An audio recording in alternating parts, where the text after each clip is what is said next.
as we whiz to the start for the men's double sculls. Well, this is a race where Mackey and Hardy still, for France, hold the world best time. But over on the far side in lane number 1, Bill Lucas and Sam Townsend for Great Britain, Eric Knittel and Stefan Kruger, who were former world champions in 2009. I'll catch up a little bit. Cedric Barres and Julien Bahane, who have started the season in very positive style, these two Frenchmen, and both of them are Olympic and world bronze medalists. In lane 4, in the gold of Australia, the Olympic champions, David Crochet in the bow, Scott Brennan in the stroke seat.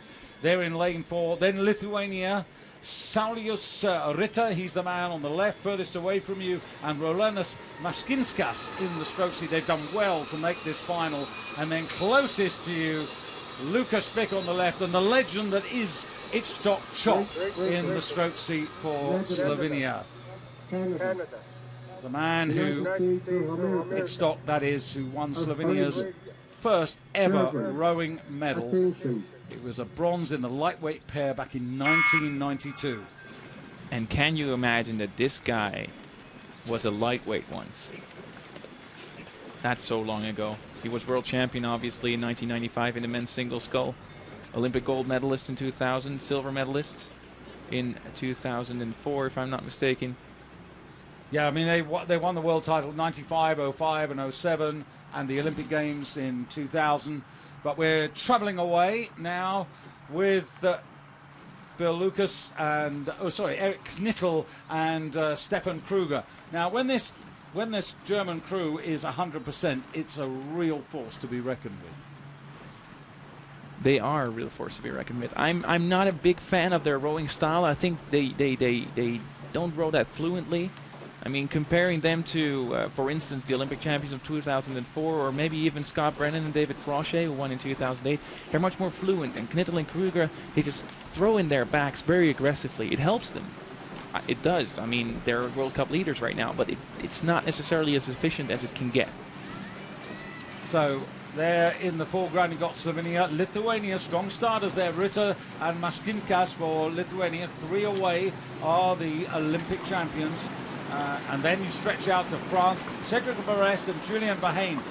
Remember, we've already seen success for the French in the lightweight men's double, and they'll be keen, the French, to actually double this up. Through the first 500 metres, pretty well all in a line. Very good race. Lithuania with a good start. The Olympic champions with a good start.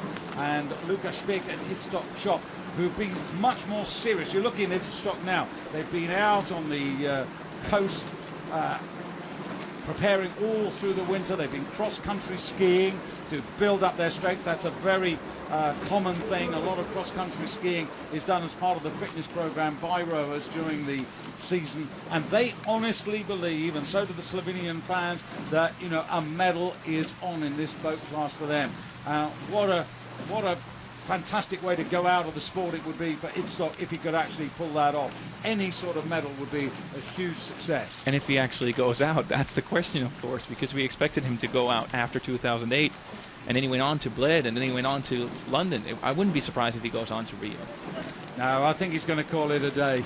I really do. But he wants to go out on a high. Like all sports men and women, you want to finish on a high if you can. In foreground, there you've got the Olympic champions. Beyond them, France. And look at this. Julien Bahane and Cedric Barres. They're a handful for the French Rowing Federation, but they seem to have found some sense of maturity. And the definition for that, from me, is they are now putting themselves right in the race from the beginning of the race, and not just relying on the heroic charge towards the end. Yeah, Julien Bahane and Cedric Barres, they're very, very talented guys. One of the strongest guys in this field, I think. But they never did win that much. And I think 2012 is proving to be a season where they have actually evolved into mature rowers, as you mentioned. But they're not there yet. It's still Slovenia on the near side of us. Itzhak Chop and Lukas Spick who are still in contention, but France making a huge push in that second 500 meters, rating 38, which is normal for a double scull. But they put in the power, surging. Cédric Berès there in your picture, Julien Bain in the stroke seat. Near side, Slovenia, then the Olympic champions, but look beyond. France are there. Germany are still in this fight as well. Eric Knittel, the man who has the back problems, Stefan Kruger, his partner. They were the partnership that took 2009 in Poznan. And Chop just has to look there because there's a lot of race pace going away a long way. You can't just look at the Australians. And it looks like Slovenia is slowly dropping back, and it's right now it's a tussle between France and Germany. Germany, the World Cup leaders, who pulled on a late surge to get into the lead in Belgrade 3 weeks ago, but France undoubtedly don't want to let that happen again.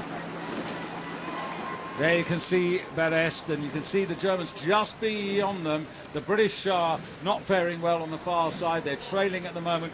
Also trying to move up Australia. The Olympic champions now beginning to do some work as they come in there. You see Slovenia just about third. Australia very close between Australia and Slovenia at the moment for that third place. The fast-starting Lithuanians dropping off the pace now.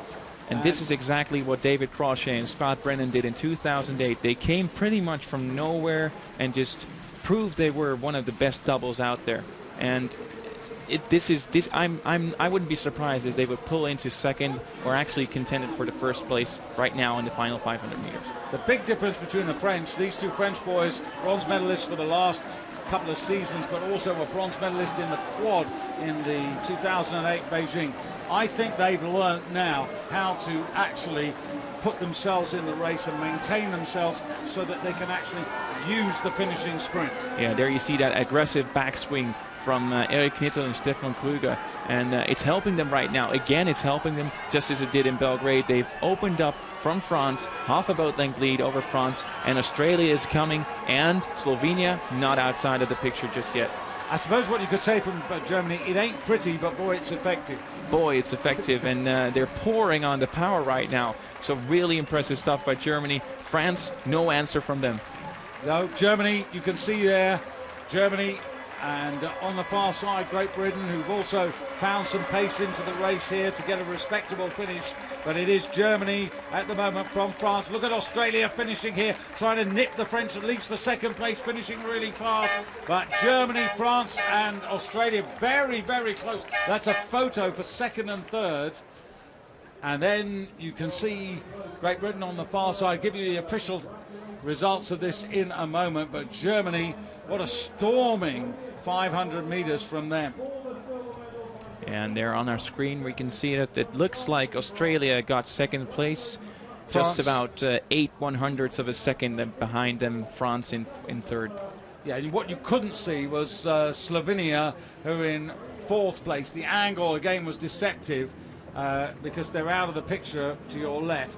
So have a look at this. You can see Germany, and then you've got France, Australia, Slovenia, Great Britain on the far side, but they are actually behind Lithuania, who finished fifth, and Great Britain in sixth place. And Australia thus taking that silver medal. A very good start to the season for David Crochet and Scott Brennan. I think so. I think they can.